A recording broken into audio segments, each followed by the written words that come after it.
السلام عليكم ورحمة الله وبركاته. صباح الخير عليكم، يا رب تكونوا كلكم في أسعد حال وأتم صحة، اللهم آمين.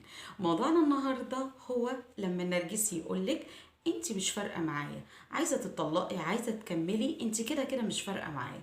يا ترى ايه الحكاية ويقصد ايه بالظبط؟ زي ما تعودنا مع بعض، لايك وشير وسبسكرايب، ادعموني كتير على صفحتي فيسبوك هناء السيد، ويلا بينا نبدأ الفيديو. لما النرجسي يقولك عايزه تتطلقي، عايزه تكملي، انت كده كده مش فارقه معايا، يقصد ايه؟ النرجسي لازم نفهم ان النرجسي هو شخص مضطرب نفسيا، واي شخص مضطرب نفسيا عنده عدم القدره على الاكتفاء الذاتي. الاضطراب النفسي بيفقد الشخص القدرة على الاكتفاء الذاتي، فالنرجسي هو عايش حالة من الاحتياج. تمام. النرجسي عايش مشكلته هو الإشباع النفسي والإشباع العاطفي. الإشباع النفسي من خلال تكوين الصداقات، ومن خلال إنه يوسع دايرة معارفه اللي فيها اللي يضمن مصالحه من خلالها. خلاص. او الاشباع العاطفي اللي هو بيكون بتعدد العلاقات. تمام. لما النرجسي بيقولك انت كده كده مش فارقه معايا، لازم تعرفي ان النرجسي هو شخص كذاب. يعني كل كلمه بيقولها لك النرجسي ارجوكي اوعي تصدقيها زي ما هي.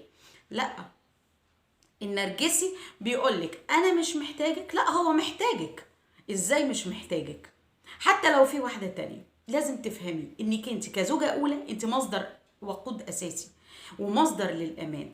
تمام. كمان النرجسي لما بيتقدم في العمر فمعطيات الجاذبية عنده بتختلف في عيون الآخرين. كل ما تقدم في العمر كل ما الجاذبية بتاعته بتقل، كل ما شبابه وإعجاب الآخرين بيه بيقل، وكل ما بيبقاش في إيده سلطات زي الأول. يعني كان الأول مثلا بيشغل منصب كذا، ففلان ده محتاجه هنا وفلان ده محتاجه هنا. هو دلوقتي مع تقدم العمر فالنرجسي بيلاقي نفسه مش مفيش حد محتاج له. فهنا دي المشكلة.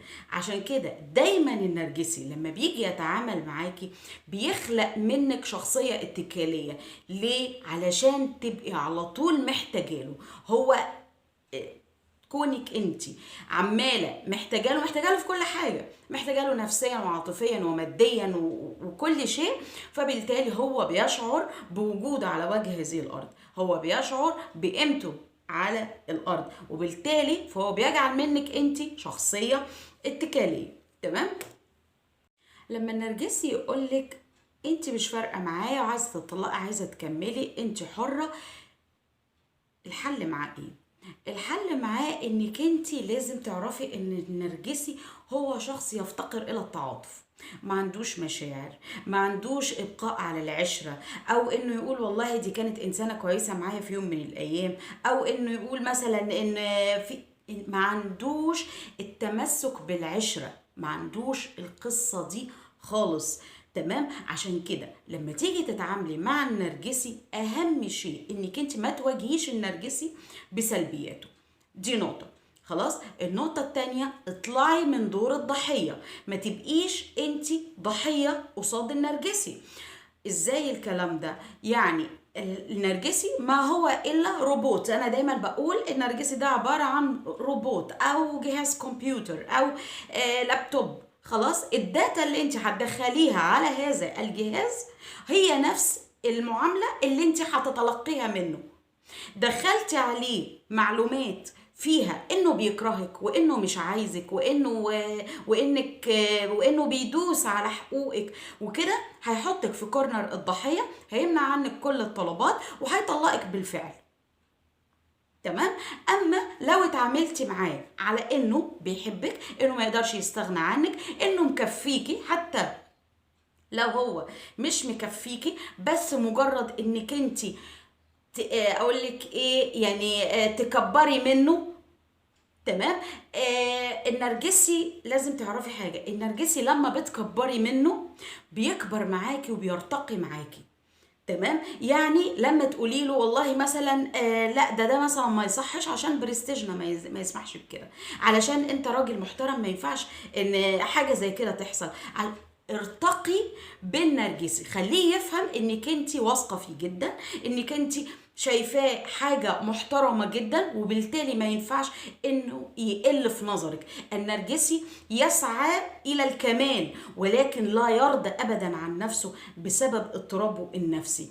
تمام؟ فلو انت دفعتيه للسعي الى الكمال، وانك انت بتحاولي انك انت تتقبليه وانه شخص كويس، هيسعى الى هذا. خصوصا ان النرجسي الخفيف اهم حاجه عنده صورته قصاد الناس. فخلي احمي دايما نفسك بالمجتمع، وخلي دايما المجتمع يحميكي بانك انت تحسني صوره النرجسي قصاد الناس، بالتالي هيعمل لك كل اللي انت عايزاه.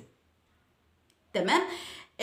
موضوع انك تعاتبي النرجسي او انك تقولي له انت ازاي تقول لي كذا، او انك تعتذري له عشان تسكتي وتهدي الامور والقصه دي، كل ده اسوأ من بعضه.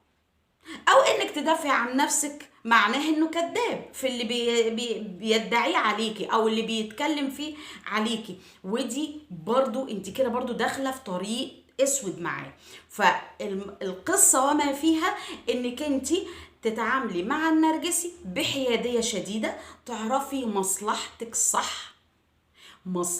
صح تعرفيها بدون اي تعاطف. ما ترجعيش للتعاطف تاني مع النرجسي. انت بتسمعي مني وبتسمعي من غيري، اوكي ماشي، بتنفذي وبتتعاملي معاه بحياديه، بس في بعض اللحظات انت بترجعي للتعاطف من غير ما بتحسي، وده اللي بيسبب لك الصدمه. على طول هو بيصدمك لما بيحس انك متعاطفه وانك مصدقه كلامه، فهو على طول بيصدمك، يفوقك على طول.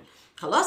فعشان توفري على نفسك الصدمات النفسية مع النرجسي والتعب النفسي، لا، خلي مشاعرك حيادية، واعرفي انه مضطرب نفسي، انه عمره ما هيقولك سلامتك، انه عمره ما هيتعاطف معاكي او يتعاطف مع اولادك او يتعاطف مع اي حد في الدنيا. فبالتالي اللي بيربطك بيه ايه؟ هي المصالح. تمام؟ وده مش حاجه غلط ولا حاجه سيئه فيكي انك انت يبقى كل اللي بيربطوا بيكي مصالح. لا، لما تحافظي على مصالحك ومصالح بيتك ومصالح اولادك، تمام، وتبقي انسانه محترمه عارفه حدودك عامله للنرجسي حدود، خلاص، وقادره انك انت تحافظي على نفسيه ولادك من النرجسي، كل ده يحسب لك، كل ده في ميزان حسناتك. تمام؟ فمش عيب انك انت تبقي عايشه مع النرجسي في سبيل انك انت بتقضي مصالح او انك انت بتقضي مصالح، لا، مش عيب ابدا. تمام؟